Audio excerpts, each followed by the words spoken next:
नमस्कार, दोपहर समाचार में आपका स्वागत है।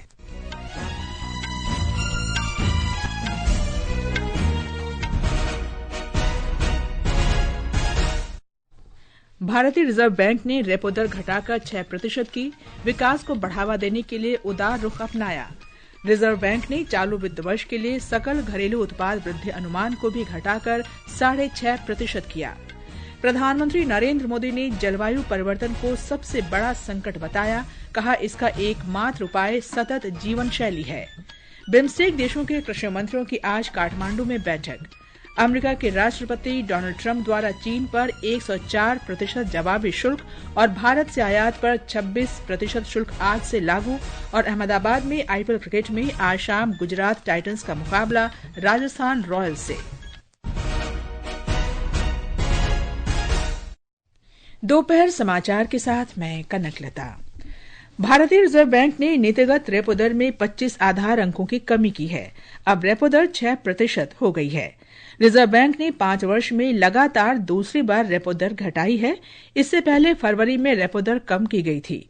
आज मुंबई में रिजर्व बैंक के गवर्नर संजय मल्होत्रा ने बताया कि 6 सदस्यों की मौद्रिक समिति ने इस वित्त वर्ष की पहली बैठक में सर्वसम्मति से रेपो दर कम करने का फैसला किया। उन्होंने कहा कि खुदरा महंगाई दर 2025-26 में 4% रहने की संभावना है।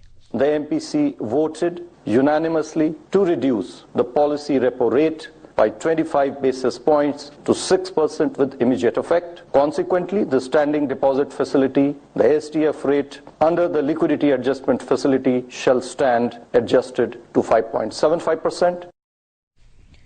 और ब्यौरा हमारे संवाददाता से।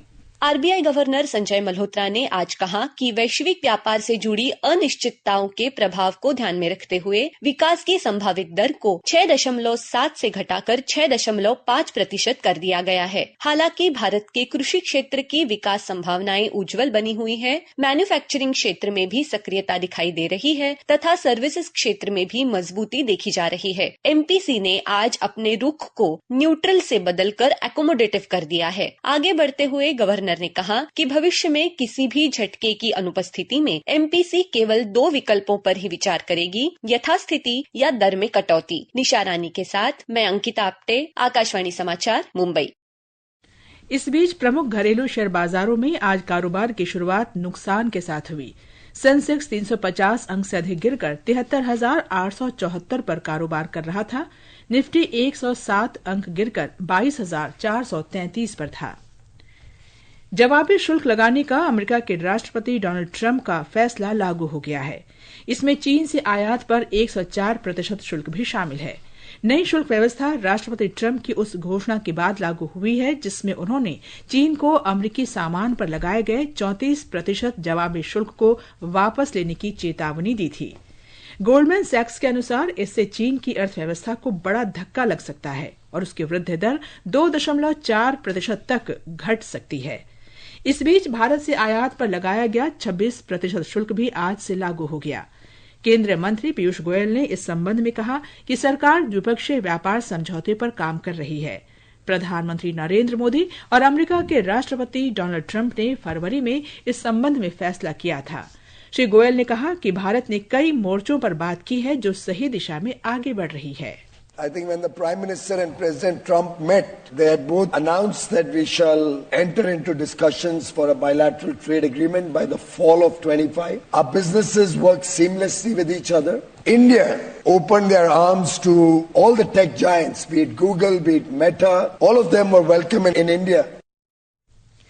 इस सप्ताह के शुरू में अमेरिका के विदेश मंत्री मार्को रूबियो और विदेश मंत्री एस जयशंकर ने शुल्क की स्थिति पर विचार विमर्श किया था।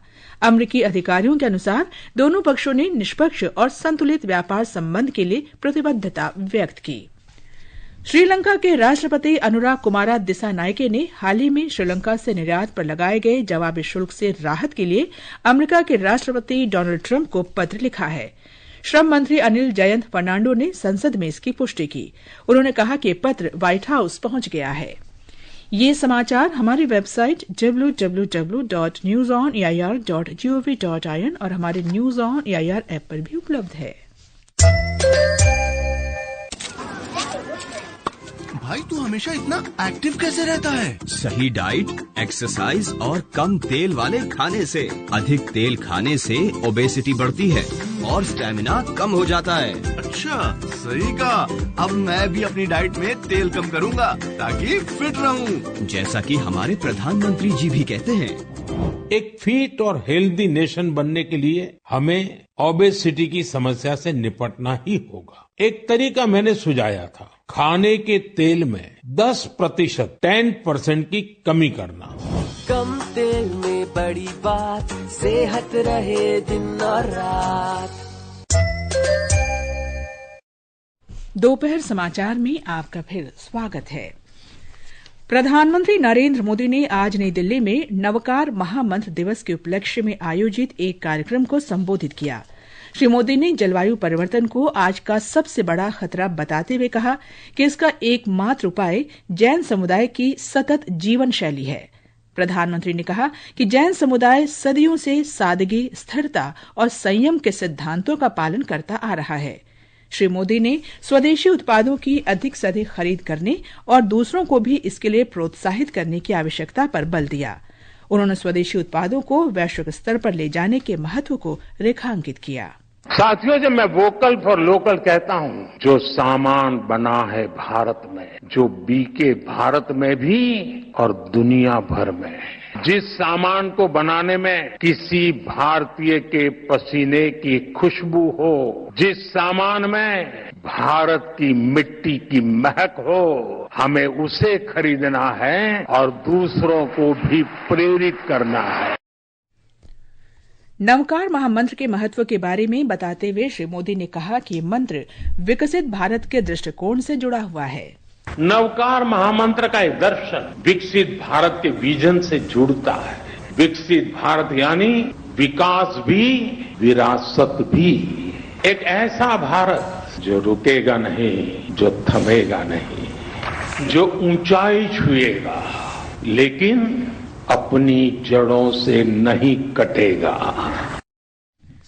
श्री मोदी ने लोगों से 9 संकल्प करने का आह्वान किया। ये 9 संकल्प हैं: जल संरक्षण, एक पेड़ मां के नाम, स्वच्छता, स्वदेशी उत्पादों को अपनाना, घरेलू पर्यटन, जैविक खेती, स्वस्थ जीवन शैली, योग और खेल तथा जरूरतमंदों की सहायता करना। श्री मोदी ने ज्ञान को संरक्षित रखने के सरकार के कर्तव्य के रूप में प्राकृत और पाली को शास्त्रीय भाषाओं का दर्जा प्रदान करने का उल्लेख किया। उन्होंने कहा कि ये भारत के मिशन लाइफ के अनुकूल है। श्री मोदी ने कई महत्वपूर्ण साहित्यों के गुम हो जाने पर चिंता व्यक्त करते हुए कहा कि सरकार ज्ञान भारतम अभियान की शुरुआत करेगी। हम ज्ञान भारतम मिशन शुरू करने जा रहे हैं। इस वर्ष बजट में इसकी घोषणा की गई है। देश में करोड़ों पांडुलिपियों का सर्वे कराने की तैयारी इसमें हो रही है। प्राचीन धरोहरों को डिजिटल करके हम प्राचीनता को आधुनिकता से जोड़ेंगे। राष्ट्रपति द्रौपदी मुर्मू स्लोवाकिया की यात्रा पर हैं। उन्होंने स्लोवाकिया के राष्ट्रपति पीटर पेलेग्रिनी के साथ वार्ता की। इस दौरान भारत और स्लोवाकिया के बीच कई समझौतों पर हस्ताक्षर हुए। राष्ट्रपति की यह यात्रा 29 वर्षों के बाद हो रही है। ब्यौरा हमारी संवाददाता से। स्लोवाकिया की राजकीय यात्रा के पहले दिन राष्ट्रपति का ब्रातिस्लावा के राष्ट्रपति भवन में भव्य स्वागत किया गया। स्लोवाक गणराज्य के राष्ट्रपति पीटर पेलेग्रिनी ने भारत के राष्ट्रपति का स्वागत किया। लोक परिधान में एक स्लोवाक जोड़े ने पारंपरिक रूप से रोटी और नमक के साथ राष्ट्रपति का स्वागत किया। राष्ट्रपति ने गार्ड ऑफ ऑनर का भी निरीक्षण किया। स्लोवाकिया के प्रधानमंत्री रॉबर्ट फिको और राष्ट्रीय परिषद के अध्यक्ष रिचर्ड डासी से भी राष्ट्रपति मुलाकात करेंगी। पूजा पीवर्धन, आकाशवाणी समाचार, ब्रातिस्लावा। वित्त मंत्री निर्मला सीतारामन ने कहा है कि भारत विदेशी बैंकों के लिए विकास के बेहतर अवसर प्रदान कर रहा है और सरकार बैंकिंग क्षेत्र में विदेशी निवेश को सक्रिय रूप से प्रोत्साहित कर रही है। लंदन में भारत ब्रिटेन निवेशक गोलमेज चर्चा को संबोधित करते हुए वित्त मंत्री ने नीतिगत समर्थन सहित सतत आर्थिक विकास और निवेश के अवसरों को बेहतर बनाने के लिए सरकार की प्राथमिकताओं को रेखांकित किया। बहुक्षेत्रीय तकनीकी और आर्थिक सहयोग के लिए बंगाल की खाड़ी पहल बिम्स्टेक की तीसरे कृषि मंत्री स्तरीय बैठक आज काठमांडू में हुई। केंद्रीय कृषि और किसान कल्याण तथा ग्रामीण विकास मंत्री शिवराज सिंह चौहान और भूटान के कृषि मंत्री ल्योनपो युनचेन फुनशो के नेतृत्व में भारतीय प्रतिनिधिमंडल कल शाम बैठक में भाग लेने के लिए काठमांडू पहुंचा। बिम्स्टेक के अन्य 5 सदस्य देशों के कृषि मंत्री बैठक में वर्चुअल माध्यम से शामिल हुए। नेपाल के कृषि मंत्री रामनाथ अधिकारी ने बैठक की अध्यक्षता की। बैठक में कृषि की स्थिति और चुनौतियों तथा सदस्य देशों के बीच सहयोग से संबंधित मामलों पर चर्चा हुई। भारत की ओर से केंद्रीय कृषि एवं किसान कल्याण तथा ग्रामीण विकास मंत्री शिवराज सिंह चौहान ने बैठक को संबोधित किया। उन्होंने जलवायु परिवर्तन, प्राकृतिक खेती और डिजिटल कृषि मिशन जैसी कृषि पहलों में भारत की भूमिका का उल्लेख किया। केंद्रीय प्रत्यक्ष कर बोर्ड सीबीडीटी ने अधिसूचित किया है कि प्रत्यक्ष कर विवाद से विश्वास योजना के तहत कर बकाया घोषणा प्रस्तुत करने की अंतिम तिथि इस महीने के अंत तक है। राजपत्र अधिसूचना में सीबीडीटी ने कहा कि घोषणाकर्ता इस महीने की 30 तारीख को या उससे पहले नामित प्राधिकारी को अपना कर बकाया दाखिल कर सकते हैं। पंजाब में कल रात गुरदासपुर सेक्टर में विस्फोट में सीमा सुरक्षा बल का एक कर्मी घायल हो गया। विस्फोट में बीएसएफ और किसानों को निशाना बनाया गया था। ये घटना उस समय हुई जब बीएसएफ की टीम पाकिस्तान से लगी सीमा सुरक्षा बाड़ के पास गश्त कर रही थी। इस दौरान उन्हें भारतीय क्षेत्र में संदिग्ध वस्तु नजर आई। छानबीन के दौरान टीम ने संदिग्ध आईईडी की पहचान की, जिसके तार खेतों में छुपाए गए थे। क्षेत्र में कई आईईडी लगाई गई थी। क्षेत्र की घेराबंदी करके आईईडी हटाने की कोशिश में विस्फोट हो गया, जिससे बीएसएफ जवान के पैर में चोट आई। जवान को अस्पताल में भर्ती कराया गया है, अब वो सुरक्षित है। बिहार में बेगूसराय और आसपास के जिलों में बिजली गिरने से 8 लोगों की मौत हो गई और कुछ लोग घायल हुए हैं। सरकारी सूत्रों के अनुसार बेगूसराय के बलिया, भगवानपुर, मटिहानी और साहेबपुर कमाल इलाकों में 5 लोगों की मौत की खबर है। हादसे में 4 लोग घायल भी हुए हैं। मधुबनी के झांझरपुर इलाके में 3 लोगों की मौत हुई है। ये समाचार आकाशवाणी से प्रसारित किए जा रहे हैं। ताजा समाचार जानने के लिए आप हमारे social media handle x@AIR news Hindi को फॉलो कर सकते हैं। एक गाड़ी भी स्टार्ट नहीं हो रही। बैंक वालों का फोन। हेलो, आपका बैलेंस कम पड़ रहा है मैडम, चेक बाउंस होएगा। गाड़ी भी स्टार्ट। ये बैंक वाले भी ना। हेलो मैडम, आपका लोन जो है वो। हाँ पता है, रिजेक्ट हो गया ना फिर से। नहीं मैडम, आपका मुद्रा लोन अप्रूव्ड हो चुका है बिना गारंटी के। हाँ जी, आपके बैंक ने मुझ पर विश्वास किया, thank you.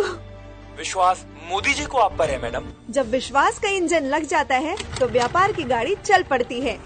Access to credit कैसे बढ़ा, इसका एक उदाहरण मुद्रा योजना है। पिछले 10 साल में 33 लाख करोड़ रुपए से अधिक के 52 करोड़ से भी ज्यादा लोन छोटे उद्यमियों को मिले हैं और उसमें से 70% उद्यमी महिलाएं हैं। प्रधानमंत्री मुद्रा योजना के 10 साल, स्वावलंबन और उद्यमिता के 10 साल। ये आकाशवाणी है। आईपीएल क्रिकेट में आज शाम अहमदाबाद में गुजरात टाइटंस का मुकाबला राजस्थान रॉयल्स से होगा। मैच शाम 7:30 बजे शुरू होगा। चंडीगढ़ में कल रात खेले गए मैच में पंजाब किंग्स ने चेन्नई सुपर किंग्स को 18 रन से हराया। एक अन्य मैच में लखनऊ सुपर जायंट्स ने कोलकाता नाइट राइडर्स को 4 रन से हराया। अब कुछ खबरें विदेश से।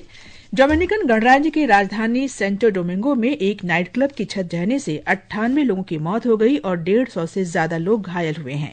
घटनास्थल पर जीवित बचे लोगों के लिए तलाशी अभियान जारी है। हादसे में मृतकों की संख्या और बढ़ सकती है। उपराज्यपाल डॉ नीलम धुंगाना तिमसीना को नेपाल राष्ट्र बैंक का कार्यवाहक गवर्नर नियुक्त किया गया है।